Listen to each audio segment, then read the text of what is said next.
Hey there, welcome everyone to the Smack Raw podcast, your one stop shop for all your recaps, reviews, pay per view predictions. My name is Vince, I'll be your host today. And as you can tell, I'm all by myself, I'm going solo for tonight's Raw recap. We are covering the March 2nd episode of Raw. I think that I got the date right. But before we get into tonight's show, let me get the plugs out of the way, try to get it out quick and simple for you guys. YouTube, if you're on YouTube, go ahead, give it a comment down below. Let us know what you thought of tonight's show. I'll ask you guys a couple questions to keep the engagement going, so you guys can let us know what you thought of the show, so we can interact a little bit more. Give the video a like if you enjoyed it. Give it the channel a subscribe. Help us reach 100 subscribers, and also turn on the bell notifications so you know when a new video drops. If you're listening to this on Podbean or Spotify or Apple Music, give this episode a download wherever you consume your audio podcasts. We're basically everywhere, so just go ahead and give it a download. Help the show out. If you are on Apple Podcasts, give it a 5-star rating and give it a review. Again, let us know what you think. We want to get some feedback from you guys to make sure we improve upon the show and have it be the best it could possibly be for you guys. So with that being said, let's get into Raw. Pretty solid episode of Raw. I really much enjoyed it. I thought it was a really, really good show. We had some WrestleMania build. We had 2 title matches, and we had one of the best tag team matches on Raw that I've seen in a good while. Very, very good. Let us know what you guys thought of the show on Twitter by reaching out to us on our channel's Twitter account at SmackRawPod. You can reach out to me if you ever want to talk wrestling at SCSVince, or if you just want a community full of people, join our Discord server. We have a Discord server. Go ahead, just search up Smack Raw Podcast. We also have a Facebook, so we have various platforms for you guys to interact with us and just talk wrestling, which is what we're here to do. So with that being said, let's get started. The show opened up with Brock Lesnar and Paul Heyman.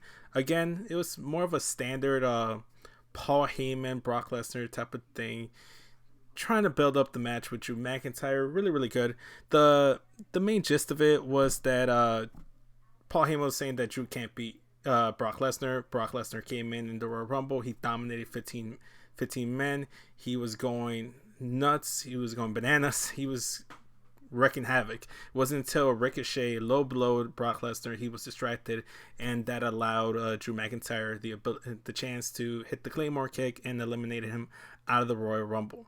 So that's what he's kind of getting at, that Drew can't really beat Brock Lesnar if he's prepared and ready for him. So in an even fight, Drew McIntyre doesn't stand a chance. At one point, Drew does come out. Very intense, very serious, no nonsense. He comes down to the ring, face to face with Brock Lesnar. Very intense confrontation. They make it seem like they're about to go to blows, but Brock just brushes it off, and he's like, nah, not today. It's not going to happen. Makes it look like he's about to leave the ring, and he tries to fake out Drew McIntyre and attack him, but Drew was ready for him. Hit him with a Claymore kick, knocked him clean the fuck out. It was great. The crowd popped for him. Obviously, the fans are getting red hot for Drew McIntyre. He is the right guy that won that Royal Rumble, and this build with Brock Lesnar slowly is increasing, slowly is getting better as time is going on. I can't complain, man. I love it. I love every bit of it. They go to show the replays, basically just recapping what happened. Brock kind of gingerly, slowly is making his way to the top of the stage, and when he turns around, you see Drew McIntyre in the background running, hits him with a second Claymore, just full of intensity, full of energy, so amped up, grabs the title, raises it over his hand. The crowd is chanting, one more, and he comes through. He hits a third Claymore kick to Brock Lesnar and makes this whole segment was perfect because there was no talking from Drew McIntyre. There was a little bit of showboating and arrogance from the Paul Heyman Brock Lesnar camp, and made this feel like Drew McIntyre is a legit threat to Brock Lesnar, and all he needs is that one split second to hit that Claymore kick, and it's over for Brock Lesnar. So we'll see. I'm amped for that match. I'm ready to see it. And just letting you guys know for the YouTube audience, if you see me looking down onto my desk, it's because I got my notes right here to the right side of me. So it's just me. So I'm just gonna try to keep up with the notes so I don't get lost with the show. So that was how the show opened up. But the very first match is actually the match you see right there on the little thumbnail over there on the YouTube version. We had the Raw Tag Team title match between Buddy Murphy, Seth Rollins, the current champions, taking on the Street Profits, which this match was kind of built as the Street Profits now or never moment. It was their last chance to go ahead and win these titles, and they really booked it that way. And because of it, it kind of gave it this feel like Street Profits were probably going to win here. It felt like it was going to be their night. If any time to if there was any time to put the titles on them and really capitalize on their momentum, it was tonight. The crowd had a bunch of red cups. There was a sea of red cups, actually reminiscent of when they were in NXT. So it was perfect. The crowd are getting over they're getting over the crowd, I should say. And the thing about the Street Profits is they're now getting the chance to wrestle, which is a nice change of pace. Everybody's been saying they should be out here wrestling. They shouldn't be in the backstage area just doing some Muppets recap promos. They should be in the ring because they're super talented, especially Montez Ford. He gets some height in that frog splash, man. That guy's a stud. That guy's a future champion. Right, I'm saying it right here, right now. I'm calling it, man. That guy's a future WWE World Champion right there. Montez Ford is a star. So, let's jump into the match. When the match started, it was the champions Rollins and Murphy that jumped Street Profits, tried to get the upper hand. At one point, they slide to the outside. Montez Ford does a tope. Yeah, tope. He does a tope, but gets caught by Murphy, and Rollins gets buckle bombed into the barricade. We go into commercial. We come back, get into the into the real meat of the match, and we can tell that AOP are still at the top of the stage, just observing the whole thing. Match solid, really, really good. I can't say anything bad about the match. It was good, solid tag team wrestling. That's perfect. That's great. That's what Raw has been doing recently, is they've been building up some good stories and also been giving you some good wrestlings. When this match started, I'm like, man, that's so good. I don't know if it can top it, but the match was top. So at one point, Seth Rollins, I guess, felt like he was in trouble, or felt like he just didn't want to keep trying in this match, so he called for reinforcements from AOP as they were making down the way that ramp. I think it was Montez Ford that was on the end of the ramp, and the refs saw AOP coming, and they're like, no, you're not interfering in this match. You're not going to get involved. This is a good match. I will not have this. He stood his ground, and I love that from the ref. And he's like, no, you guys are barred for ringside. And Seth was livid. He was like, why? The standard heel stuff. In the midst of the whole chaos, he goes out, gets Montez Ford, tosses him back into the ring, and as the ref is being distracted by Buddy Murphy and AOP, Kevin Owens slides in, stuns Seth Rollins, and in the heat of the whole thing, AOP's like, they realize they have to just stop and go get KO. So they go chase off Kevin Owens, and Buddy Murphy tries to recuperate. Yeah, I guess that's what I'm saying. That's what I'm looking for. So he tries to recover, but Dawkins grabs him, tosses him to the ring table area, and just takes him out of the equation. At this point, they set up Seth Rollins for a frog splash from the corner from Montez Ford. 1, 2, 3. Street Profits are your new Raw Tag Team Champions, and I could not be more happy for these guys. I love them. I've been a fan of them since NXT. If you guys watch, you guys know I'm the NXT guy on the show, and I'm all here for the support for all my NXT guys. I love them all. And as we found out later on in the night, they're going to have a rematch. So after this match, go to commercial, come back. Charlie Caruso is interviewing both Seth Rollins and Buddy Murphy. And Seth is just livid. He's just pissed. Charlie's asking him, hey, so what do you make of Kevin Owens interfering and you losing the titles to Street Profits? They challenged the Street Profits to a tag title match at the Elimination Chamber, and he basically says Kevin Owens, when the time is right, he's gonna crucify him. I don't know what that means. I do not want to see. I hope he's not being literal about the whole thing, because I do not want to see an actual like guy being crucified on TV. Do not want to see it. Not good. Not a good idea. WWE, don't do that. But it looks like that's where this is going. So they're gonna have a rematch. I'm not gonna say who I think is gonna win or anything like that, because I'm gonna save that for Elimination Chambers predictions episode, which we will have later on in the week. Sorry, again, it's just me myself, so I'm gonna stutter a couple times. So that's what we have going on, and it looks like Kevin Owens, Seth Rollins might be a program that leads into the WrestleMania season. So next up, we had the second title match. Ricochet versus Riddick Moss for the 24/7 title, and this wasn't contested under normal 24/7 title rules. This was just a regular match, and during the match, nobody can come in and interfere, which just defeats the point and like what makes the 24/7 title so fun.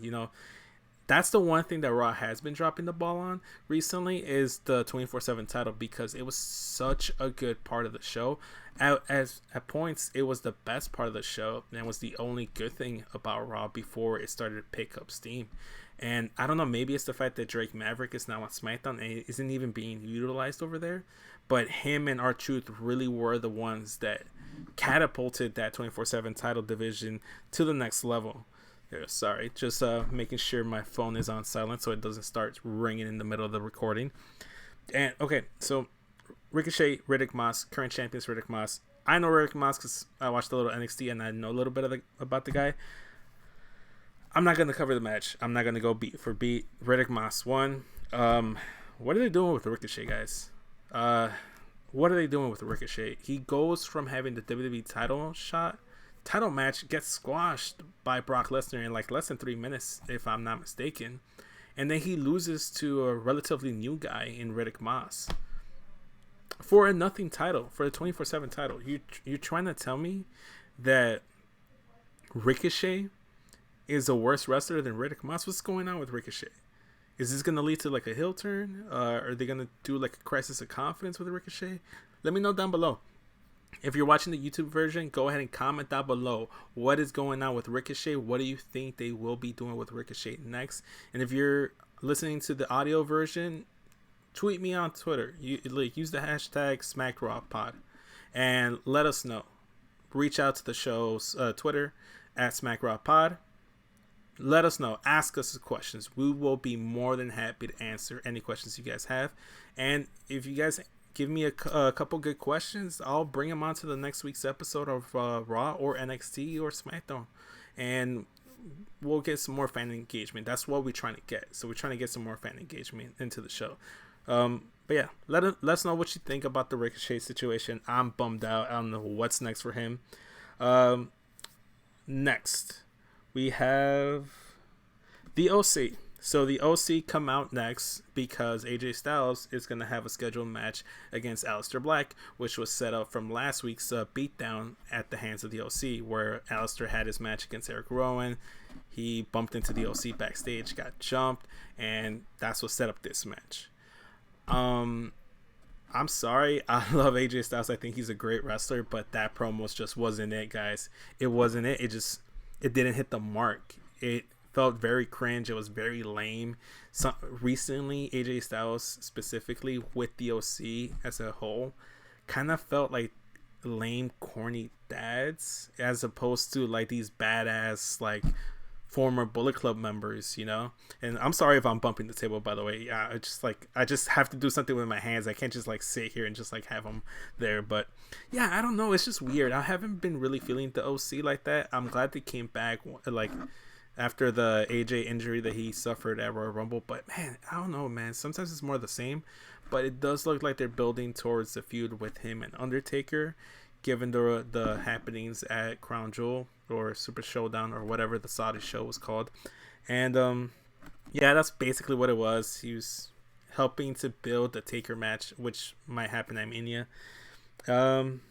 Alistair comes out for the match, and before the match can start, AJ like tells Alistair that apparently he's not very good at reading the fine print at the pretty good at reading the fine print of contracts that he signs for his matches, because apparently he signed up for like a gauntlet match or something. Dude had to go through Carl Anderson, which he did, beat Carl Anderson, and then had to go through Luke Gallows afterwards, and he technically beat him because Luke Gallows just got DQ'd by attacking him in the corner. At this point, Alistair's gone through a full-blown match, has been beaten up by Big Luke Gallows. Then he gets jumped by both members of the OC, and then they hit their finish, the Magic Killer. At this point, AJ's like, okay, now I'm ready to have my match with you, Alistair. But by this time, Alistair is just gassed. He is out of it. He has nothing left in the tank. And it's just basically slim pickings. It's just AJ Styles just toying with Alistair at this point, because he could probably end this match at any point now.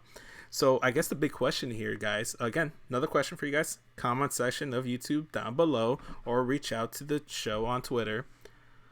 How do you feel about Alistair Black taking his first loss on the main roster to AJ Styles on a random episode of Raw? Does it bother you? Do you think it hurts the guy? Because it was kind of a protected loss, because he had to go through 3 guys, and it took 3 guys to beat Alistair Black. It wasn't a fair match for Alistair. So what do you guys think? I mean, the finish was a phenomenal forearm from AJ's phenomenal forearm, hits on Alistair, but the way that he pins him is the standard, the classic Undertaker hands on the chest, like tongue sticking out, like type of pin. And again, some mind games, messages, just shots thrown at the Undertaker, and it does look like that's where we're going. AJ Styles versus Undertaker. It was rumored. We weren't sure if it was going to happen or not. Looks like it's set in stone. It looks like that's going to be the Mania match. And he picked up the win against Alistair Black. So let us know what you guys think. Do you guys think it was the right way to have Alistair Black lose? Do you think it hurts him? Do you not care? Or, just sound off, man. This is a safe space, guys. So let us know what you think. We will have a rematch, though. Unless, AJ Styles somehow, finessed Alistair into not reading his contract again for his match. But at the Elimination Chamber, another match that was confirmed, it will be Alistair Black versus AJ Styles in the no disqualification match. So the question is, will The Undertaker show up? Or at the very least, have some mind games played to distract AJ Styles, and Alistair gets his win back. So, I mean, in that situation, I don't think the loss tonight really hurts Alistair Black too much, because if you go back to NXT, Alistair Black beat Kyle O'Reilly and Bobby Fish in their first match, got that first loss out of the way, and they were able to thrive as 2 guys in the Undisputed Era. And I feel like that's what Alistair needs, because he kind of carries this aura about him where he was in NXT, just similar to Asuka and Shinsuke, where because of the way they were booked in NXT, fans had the expectation that they had to be these protected, undefeated monsters on the main roster. And I think that just kind of hurts their performance on Raw and SmackDown, because they can't really book them in too many things, because they can't take an L, because if they take an L, then you lose their mystique and their aura. I think the way they did it was fine. I'm not a fan of it, but it's fine. In the long run, it won't hurt him too bad, and we probably won't even remember this 6 months down the road. Again, it's just a pro wrestling show, so don't take it too close to heart, Moving on. Next up, we have Liv Morgan versus Ruby Riott with Sarah Logan as the special guest referee. Solid match. Pretty good. Nothing too out of the ordinary. Liv Morgan's pretty good. Ruby Riott's a phenomenal wrestler. And I like the dynamic of having Sarah Logan as a special guest referee, because they kind of just split up Riot Squad at the WWE draft in, August or October. And there was no build-up, there was no payoff as to why they split up. There was no further interaction. And I like how now we're finally getting the split storyline and the implosion of the Riot Squad on TV. because initially this was Ruby Riott versus Liv Morgan, but they've kind of caught Sarah Logan stuck in the middle, and that's kind of the story of the match, where Sarah Logan was just conflicted as to what she had to do, because she is the ref. She wants to call it by the, call it down the line, by down the middle, by the book. Sorry. I'm losing my train of thought. But again, match pretty good. Can't say nothing too bad about it. It helped build on their feud, their story that they're trying to tell, and it helps build on to the many feuds that are gonna be in that women's chamber match on Sunday. Overall, I liked it pretty good. At the end, it was Liv Morgan that got a roll up. Looked like a fast count on the part of Sarah Logan. After the match, Ruby Riott's pissed off at Sarah. Sarah strikes Ruby. I think it was a Shiny Wizard or an Enzuigiri that Liv hits on Ruby Riott. It looks like, hey, Sarah and Liv are on the same page, but no, Sarah strikes Liv as well, and Sarah Logan stands tall, which means she's not winning at the chamber. It's not like she had any chance of winning at all, but given the go-home match, she's not going to win. So we had that. Now, next up, I'll just mention it slightly just because it's just disappointing. So it's Noe Jose with his conga line. They're in the backstage area. They run into Eric Rowan, and they basically say, hey, dude, what's in the cage? Just let us know. We just want to know. We just want to see what's in the cage. And apparently this whole time, the reason why Eric Rowan never showed anyone is because nobody asked him nicely. If you're not watching the YouTube version, I just gave like a death look to the camera. It's so dumb, so bad. And especially when they revealed what it was. So he goes to reach in to the cage and he pulls out a tarantula. We're supposed to make to believe that it's a real tarantula, but if you look at it, it's clearly just a toy. This whole time, it was just a toy tarantula. This is why we can't get invested in some long-term storytelling, because WWE gives us some dumb stuff like that. Like the anonymous Raw general manager, the payoff was Hornswoggle. Mae Young's pregnancy was a hand. That was the payoff. The big egg at Survivor Series was the gobbledygooker. Again, terrible payoffs. They have a track record of like doing these terrible payoffs. And that's why some fans just don't get invested in the stories. Me personally, I wasn't too invested because I had a feeling it was just going to be something dumb, which it was. So I just took it on a week-to-week basis. I guess management just figured, hey, I don't think people are starting to care about Rowan or what's in that cage. Or maybe they just got bored themselves. And they're just like, you know what? Just get rid of the cage. Just reveal it as something dumb. And that's what happened. Terrible payoff, by the way. Next up, we had Kairi Sane and Asuka. She was in Kairi's corner, taking on Shayna Baszler. And this was originally supposed to be Asuka versus Shayna Baszler. Got changed up because Asuka suffered a wrist injury and she couldn't compete. She wasn't medically cleared. And Asuka did cut a promo saying, hey Shayna, you're lucky that I was injured or else I'd be beating you. It's basically saying that, you can't beat me. I'm better than you. And overall, great match from these two. They have phenomenal chemistry. They never not deliver. They always deliver is what I'm trying to say. Their Evolution match, their Takeover match, when they were in the Fatal 4-Way match with Io and Bianca, these two, just something about them, it just clicks. It was a very even match to start things off up until the point where Shayna Baszler started to work on the left leg of Kairi Sane. At that point, I'm just like, I'm looking at poor Kairi and I'm like, damn, I feel bad for her, man. She's getting her foot stomped on and Shayna's just vicious. It was a weird dynamic. It was a heel versus heel team dynamic, so it was interesting. I was invested. I don't know. It was again just weird because Shayna was wrestling heel, but also Kairi and Asuka were, because there were instances where Asuka would interfere or distract Shayna to help Kairi capitalize and get some momentum back in the match. Halfway through it, Becky Lynch comes out for some reason, and she decides she's going to be on commentary. And I'm going to preface this by saying I'm going to piss some people off by saying this. I love Becky Lynch. but she annoyed the crap out of me tonight. I don't know what the heck she was doing on commentary, but she kept distracting from the match. I was enjoying that match until she got on commentary. It's just like I don't know if like she came off goofy. She didn't came off as a serious champion.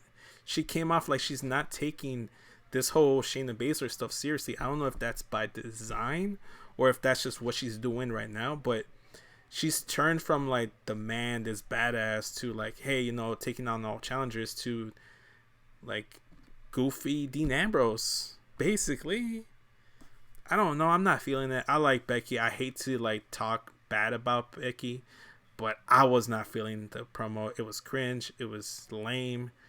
And like I said, she distracted from the match. And I legit in the match, I'm like, oh my gosh, Becky, shut up.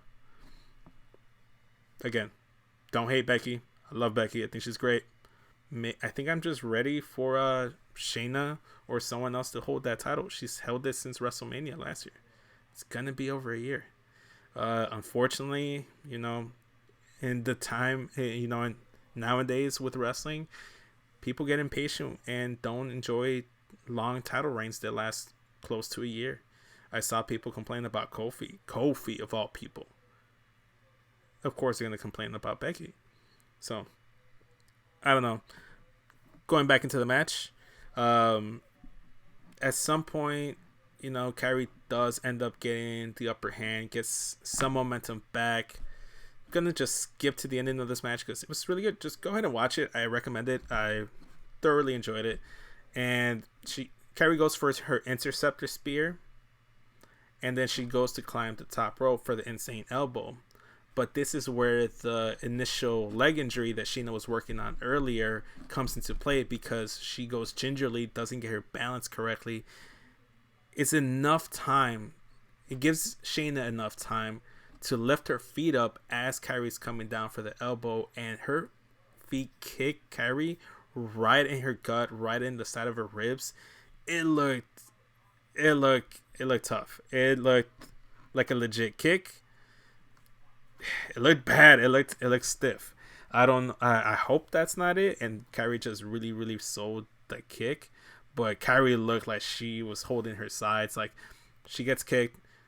Shayna transitions into the Kurafuda clutch. Almost instantly, Kyrie taps out. It's a very light ginger tap out. And you can see that with one hand she's tapping out, and then the other she's holding her side, holding her ribs. So she might have legit gotten kicked and gotten the wind kicked out of her. Again, solid match. After the match, though, Becky had to ruin it. She's out here running her mouth. I don't know what the heck she's talking about, but she sounds like she came off like that little kid in like elementary school, where they always want to pick a fight with you, but they're just like so annoying and you just ignore them because they're beneath you. That's kind of how this came off to me. It felt like Shayna was almost like, I don't want to deal with you, Becky. Like, you're such a child. That's just the way I interpret it. Maybe you guys saw it differently. What do you guys think? Did you guys enjoy Becky on commentary, or did you find her a little bit annoying, just like me? I mean, me personally, for that night, for that segment, I was not feeling it. Just wasn't it for me.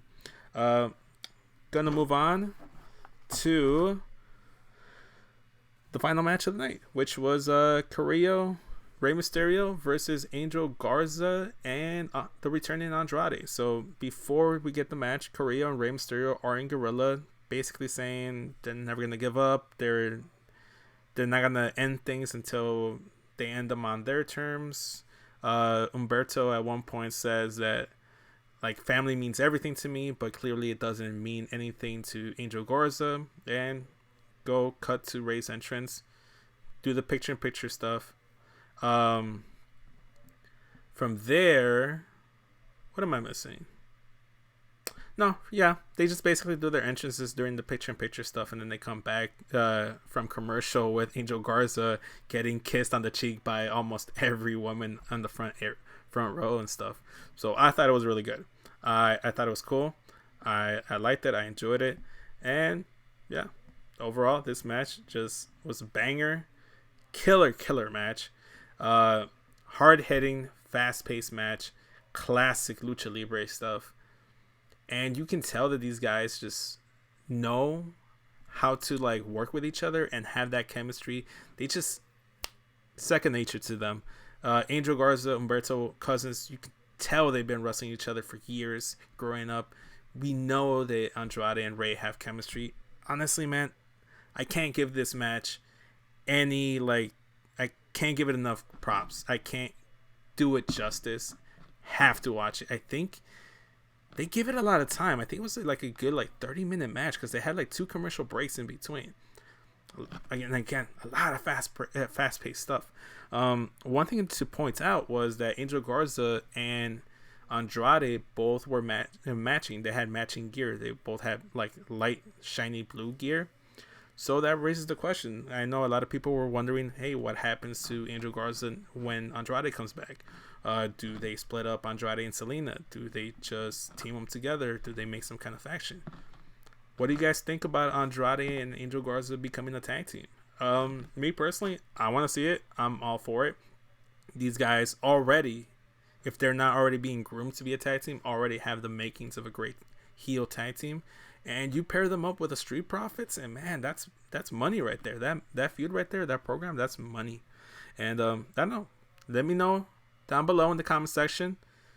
Do you think that Andrade and Angel Garza should be a tag team, or should they go their separate ways? Let us know in the comment section down below. And again, reach out to us on Twitter or join our Discord so you guys can go ahead and conversate with us during the live shows. Going back into this match, let's see. Okay, so I guess I'm just gonna go towards the end of the match because again, man, I can't sit here. I mean, we're already running on 30 minutes, and I haven't even gotten to the closing segment. So we get a Canadian Destroyer from Ray, setting up into a double 619, hits both Angel Garza and Andrade. Ray goes, hits a Hurricane Rana to the outside on Angel Garza, takes him out. At this point, I think it was Humberto. Yes, Humberto sets up for his signature moonsault, which is now his finish. Didn't get all of it. It wasn't the cleanest win, but picked up the pin on the United States champion. So maybe he's got a U.S. title match in his future, and they transition Andrade and Angel Garza into a tag team and put them in the tag title picture. Could be a thing. Raw does need more tag teams. I'm for that. So, again, I feel like I'm underselling this match and I'm not giving it the credit that it deserves because it was really, really good. It was the best match on the card. I loved it. Go back and watch it. Let's see. Yeah. Closing segment, we have Beth Phoenix. She's going to come out and address the crowd, give us an update on the status of Edge, how he's doing. And before she can even speak, Randy Orton comes out. When he hits the ring, he tries to go for a hug and then a handshake. Beth's like, you really think I'm going to hug you or shake your hand after what you did to Edge? And Randy's like, you know what? You're right. You deserve an explanation. And I'm going to give it that explanation to you, Beth. But before I do, let me tell you a story. And he goes on to tell the story of how he and Edge first met.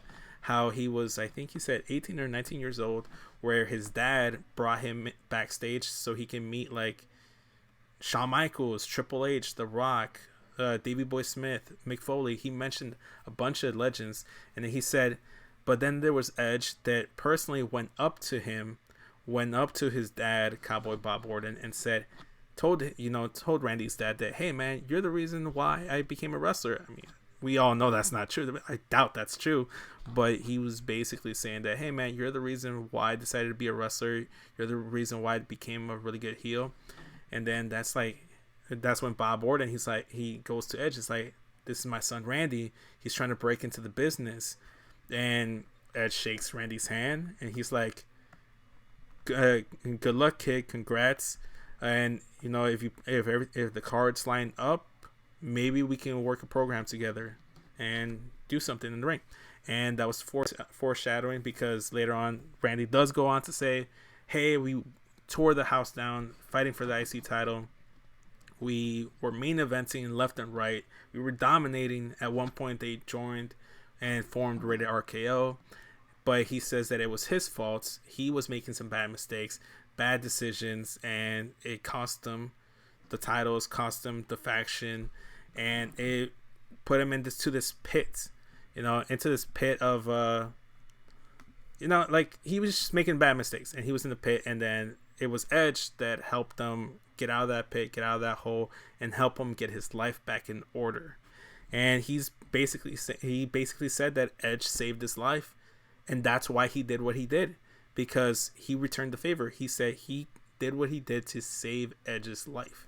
So now I'm over here like, okay, Randy, in your twisted, sadistic brain, what you did was help and save Randy Orton, because he goes on to say that he did it out of love. He says that he loves Edge and his two daughters more than Beth Phoenix herself, and he hated it because all the people were blaming him. They were saying that he's the reason, like he was the bad guy, when in reality Randy was saying that the bad person here, the person to get the blame, that should get the blame, is Beth Phoenix, because she's an enabler.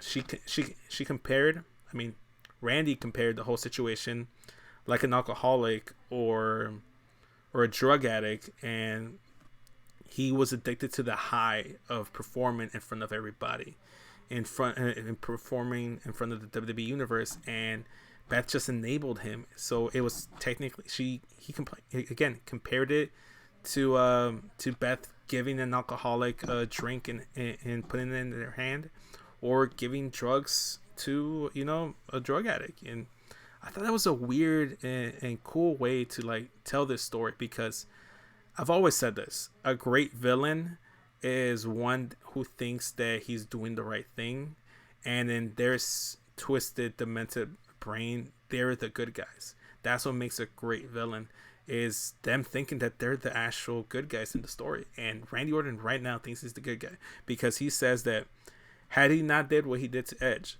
someone would have tried to make a name for themselves at the expense of Edge, and he wouldn't be able to like be there for his family, be there for Beth and his two daughters, which is something that Randy was able to do because of Edge. So again, he tried to play off like the whole thing, like I did it out of love, I did it, so that you can go ahead and be with your family, and you weren't going to be delusional to think that you're going to be able to come back and have a career again in WWE.